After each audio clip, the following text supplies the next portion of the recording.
Welcome to a Telltale Books video. I'm Greg, I'm Emily. and we're continuing our H.P. Lovecraft series Ooh. with Lovecraft's, what was this one? 18th work in my bibliography of his. It was originally titled The White Ape Mhm. and was published in March of 1921 in a magazine called The Wolverine. Mm. Now, it was retitled Arthur German for when it was published in um, Weird Tales magazine in both 1924 and 1935. They Mhm. reprinted it. Yeah. And that title is pretty much stuck with it. Yeah, that's what it Arthur, was titled in my complete works. I had to give it yeah, a Google. Arthur German being um, the lead character of the story. Hmm. And so most instances of it you'll find are going to be titled that, where um, I think it's even titled that I read it in the new annotated H.P. Lovecraft Beyond Arkham. And I have a It's digital copy of the complete works of H.P. Lovecraft that I read it in. Now this is the second of the H.P. Lovecraft publications by Liverlight Publishing It's a really Corporation. pretty book. Yeah, it's a very nice book, and it has a lot of interesting facts that you can bring out. And I'm not going to go through them for you because you Buy the should book. You track the should book buy down. I the book. believe it is still available. I got this just through Barnes and Noble. I think you Hmm. can still get it there. Yep. And except I'm not seeing either title. Oh no, your eyes must Where'd be it go? full Oh, of here it work. is. In here, it's titled Facts Concerning the Late Arthur German and His Family. Hmm. And when you read the annotations in this book, it's just amazing. All the little facts that come out. There's a lot. Lovecraft researched these things, and he built for most of his stories. He had this foundation of documented fact, Hmm. and then he used that as a springboard for his imagination into his I love story. that. So there really was what was his name, Wade German or something Hmm. like that, Yeah. that was an African explorer. Guy really lived. Hmm.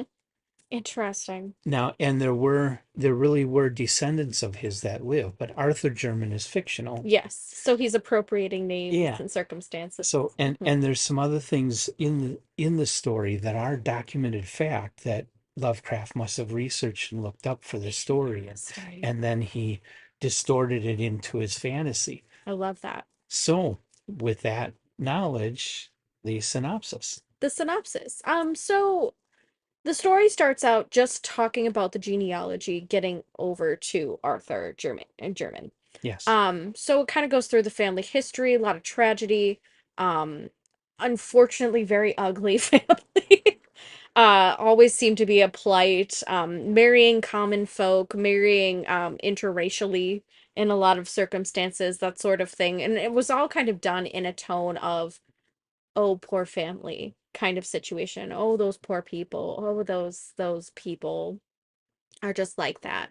And then you get kind of into, so without giving too many details, you get into um Arthur's story. Mm-hmm. And his story is this fascination with this explorer in his lineage who had gone to Africa, come back with a bride.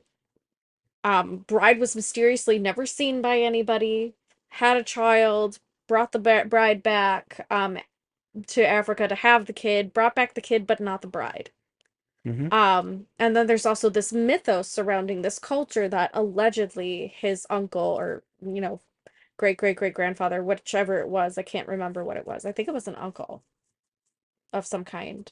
Um, had found the civilization of these basically kind of Neanderthal ape-like people or beings that was actually quite complex and had architecture and had kind of a system of theology and all this kinds of stuff, and that there had been this princess who had died and was mummified and kind of treated like a goddess and all these other things, and there's just little blips of these details about this culture throughout, And spoiler alert, eventually the body of this said goddess princess has been retrieved Hmm.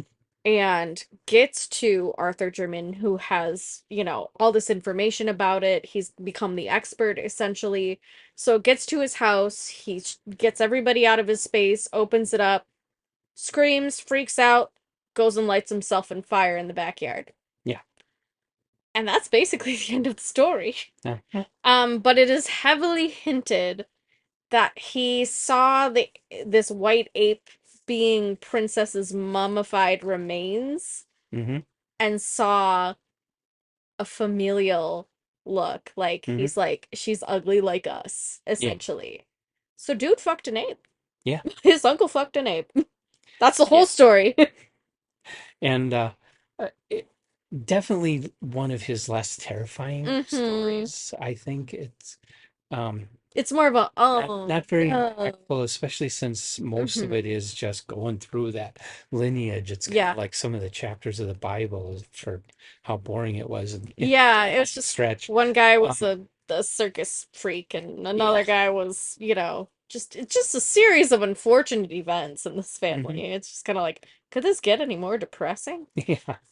Goodness. But ultimately, um, the worst thing about this story is that it is revealing Be H.P. serious. Lovecraft's well-known um, prejudice and bigotry. Yes. Dude was super racist, man. You have to understand at in the early 1900s there were a lot of people from England that Mm-hmm. went to like Jamaica or went to Africa, and yeah, they did get involved with the locals and Mm-hmm. have children. M.P. Shiel Mm-hmm. is one of the best known authors who was the product of such a union, Mm-hmm. and so was names author of Count of Monte Cristo. Oh yeah. Dumas. Yeah, Alexander Dumas. Mm-hmm. They were both what are called mulattoes, which Mm-hmm. are half black, half white children. Mm-hmm. This was kind of a common thing at this time, and of course, H.P. Lovecraft did not approve. Yes. He was very much a white people And person. so this story is a very thinly veiled condemnation of Yes. that kind of union. Yes. Very much so. I mean, it's And he's basically putting it on the yeah. same footing as you might as well have fucked an ape. Mm-hmm. That's basically what he's saying in this whole thing. Mm-hmm. So it feels kind of icky Yeah. to read. So this, most of his stories, you don't really see that racism Mhm. come out much. This one, unfortunately, is It's, purely racist. yes. It kind of sits in the same class as Edgar Allan Poe's The Gold Bug as Yeah, where being it's just cringeworthy really, today. yeah, really degrading to other cultures and other things, Hmm. which kind of surprised me because at the same time, one, the apes are white, Yeah, but they're still but apes they're still because apes. they're from Africa. Yeah. Yeah.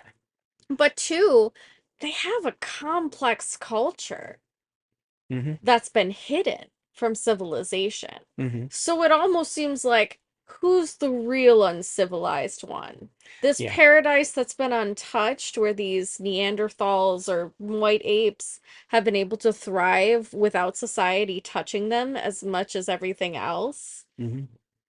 Or your industrialized capitalistic bullshit, Yeah. where people have to have a credit score. Yeah. I was meant to live in little wet ponds as an amoeba, and now you've given me a credit score. But yeah, like in my mind, I start to question what is actually considered civilized. And that's, my own Hmm. biases from our current state, issues that we deal with racism in our country as well as across the world. And then the concepts of what civilization actually means. Yeah. So in my mind, you can take a positive spin on it if you want to. And you can try and be like, because there's also, even though it mentions the races a lot, there's also that mentioning of lower economic status, Hmm. socioeconomic status. Hmm. Um, so you could take it as poverty is the unfortunate part. Yeah. But yes, it is very hard to kind Well, of. wash all that He's away. also basically saying if you get involved with somebody from some other culture, your whole lineage is going to downgrade into madness. Yeah, you're Uh, basically gonna be a bunch of inbred you know, crazy psychos. it's well known that Lovecraft felt that anybody that wasn't pure blood British Mhm. was Worth hitting with not, your car. yeah, But yeah, was beneath him. yeah. Um, But yeah, it also talks about socioeconomic status also being like severely looked down upon as well, which I think hmm is interesting because that hasn't changed in a couple yeah, hundred years even. yeah, Like poverty is just seen as this situation of they're just lazy or yeah, they're just, they're lesser, they're not smart enough, they're not good enough. hmm When it is in most cases a cultural issue. hmm So I think it's just really interesting to see it so blatantly written about. It's like he saw racism and smiled and waved like it was old friend, like an old friend, yeah, as he drove by. hmm But yeah, that's really all I have to say about it. okay, yeah. So Bestiality.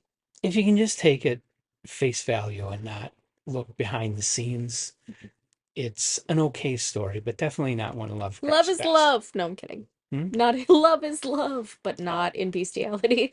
yeah, That's icky. Gross. No. yeah. Yucky. So yeah. What did you guys think about the White Ape or its alternative title, Arthur German? hmm Yeah, I'm interested to see what that looks Your like. comments keep them clean. Oh, God help us. Um, but yeah, thanks for joining us. Like and subscribe. We'd love to hear from you, hear what you think about this story. There is so much to say about H.P. Lovecraft and his racism. Have at it, but please be kind. Don't be racist. Yeah, like and subscribe. And we'll see you next time. Bye. Bye.